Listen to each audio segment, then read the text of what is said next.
चलो अब अगला लेक्चर देखो इसका। तो ये पॉलिटी सीरीज़ में जो यूपीएससी की चलाई है वो उसमें भी आएगा ये लेक्चर, ठीक है। अब ये देखो, हमने आर्टिकल 19 पढ़ा था। मैंने आपको स्टार्टिंग में पूरा पढ़ के आओगे तो समझ आएगा जो जैसे लेक्चर्स आ रहे हैं। तो ये सोर्स भी मैंने बता दिए सारा, क्या करना क्या नहीं करना। बेयर एक्ट तो सबसे इम्पोर्टेंट है। अब देखो आर्टिकल 19 में मैंने ये बात की थी कि ये राइट्स किसको मिलेंगे आर्टिकल 19 में, सिर्फ सिटीजन्स को, पहली बात।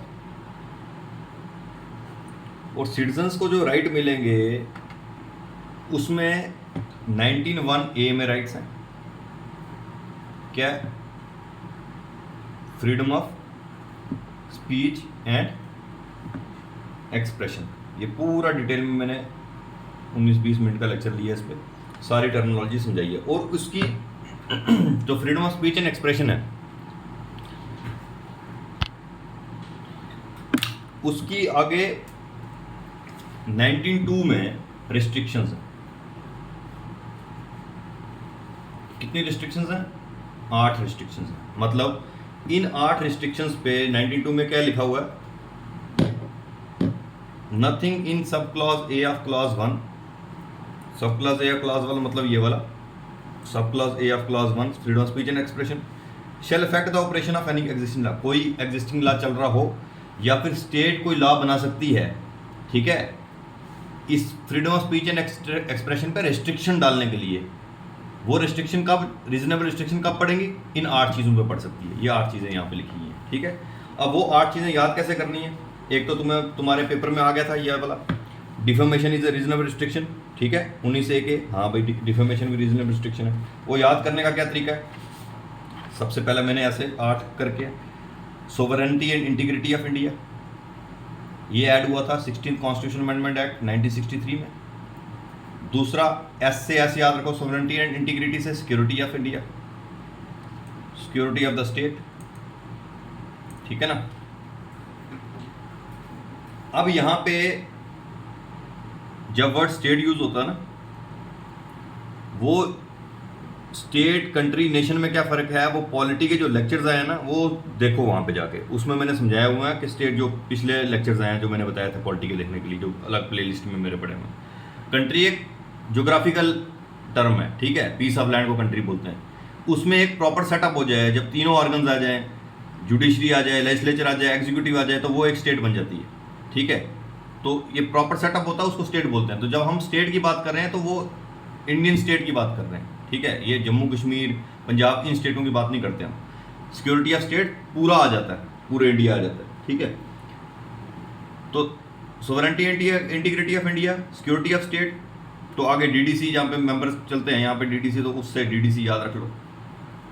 एक defamation,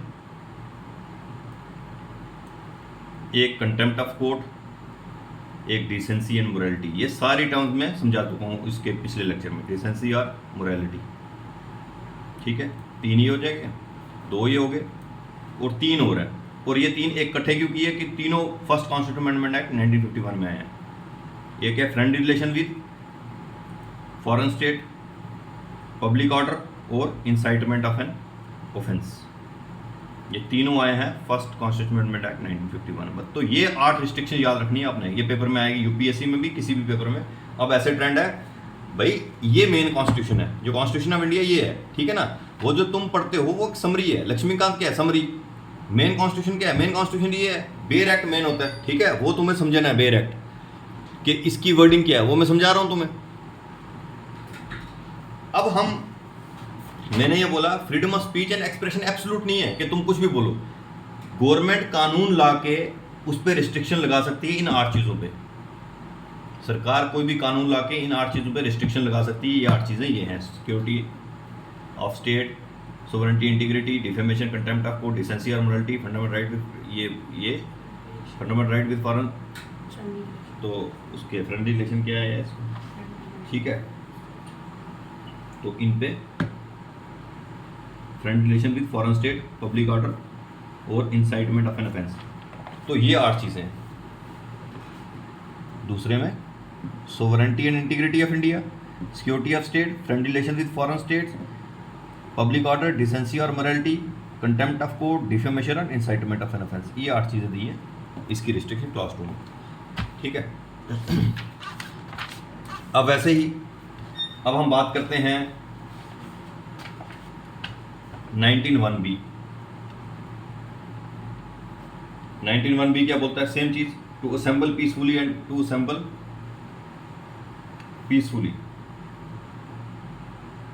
peaceably,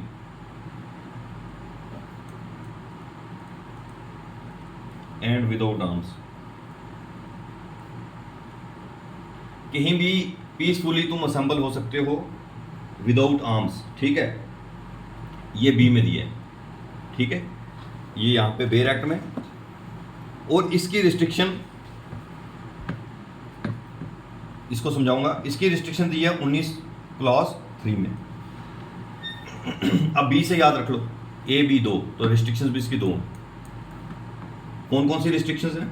sovereignty and integrity of India और पब्लिक ऑर्डर।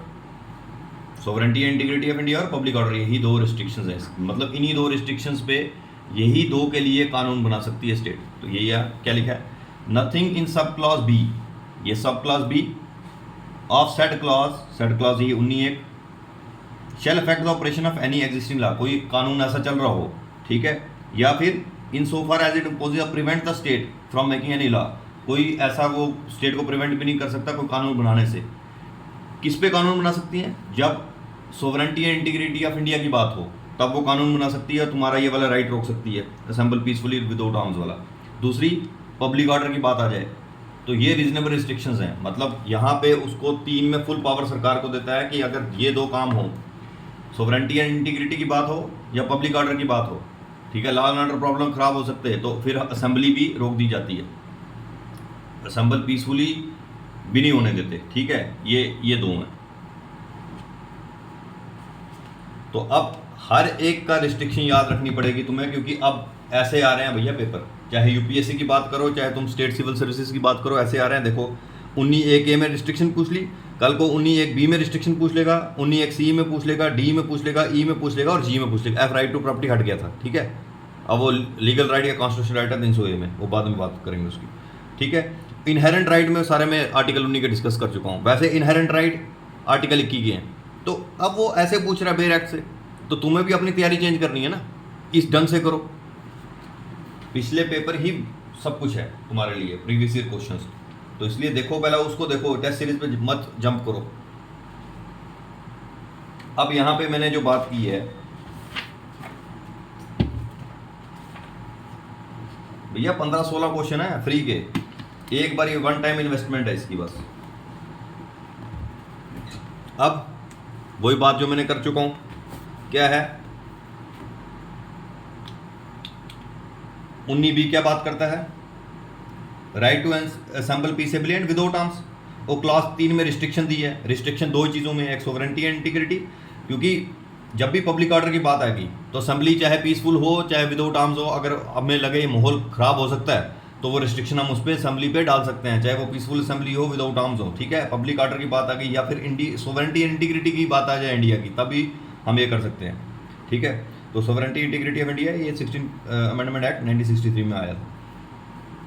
अब ये याद रखो, एक तो पीस ये जो तुम्हारा 19(1)(b) की बात करता है, असेंबल पीसफुली की बात करता है, अनआर्म्ड की बात करता है। 2 ही चीज़ें हैं, असेंबली कर सकते हो पीसफुली और अनआर्म्ड होना चाहिए। और क्लॉज 3 में उसकी रिस्ट्रिक्शन है, रिस्ट्रिक्शन 2 हैं बताया, सोवरेनिटी इंटीग्रिटी और पब्लिक ऑर्डर। अब सबसे important point, no right to hold assembly on private property. ये जो असेंबल करने के भी राइट है ना तुम्हारा, वो भी प्राइवेट प्रॉपर्टी पे नहीं किसी की असेंबल कर सकते तुम। तो ये यहाँ पे no right to hold assembly on private property, बस ये याद रखना, बस और कुछ नहीं है, ठीक है। ये चीज़ें आगे फिर तुम्हारा 19(1)(c) और 4 ये हम ऐसे कर लेंगे, ठीक है। साथ साथ ही लेक्चर आ जाएगा इसका भी तुम्हें। तो ऐसे मैंने ये बना के रखा हुआ है एक शीट, ये भी तुम्हारे को वो टेलीग्राम चैनल पर डाल दूंगा। इसमें मैंने देखो 19(1) उसकी रिस्ट्रिक्शन, 19(b) साथ में रिस्ट्रिक्शन, 19(c) साथ में उसकी रिस्ट्रिक्शन, थोड़ा निमोनिक्स बना के 19(d)(e) की रिस्ट्रिक्शन और 19(g) की रिस्ट्रिक्शन। तो सारा 19 वाला यहाँ पे खत्म है। लास्ट टाइम रिवीजन जब जाओगे ना एग्जाम देने, LTR लास्ट टाइम रिवीजन, तो सिर्फ शीट बिल्कुल क्रक्स होने चाहिए तुम्हारे, बड़े बड़े नोट्स नहीं होने चाहिए। तो वो तब मैं तुम्हारे को टेलीग्राम में डाल दूंगा, वहाँ से ले लेना, वो ये लिंक तुम्हें मिल जाएगा इसमें कमेंट में, ठीक है। ये तुम्हारे को अब नेक्स्ट लेक्चर आ जाएगा इसका 19(1) सी पे, वो आगे देखेंगे, ठीक है।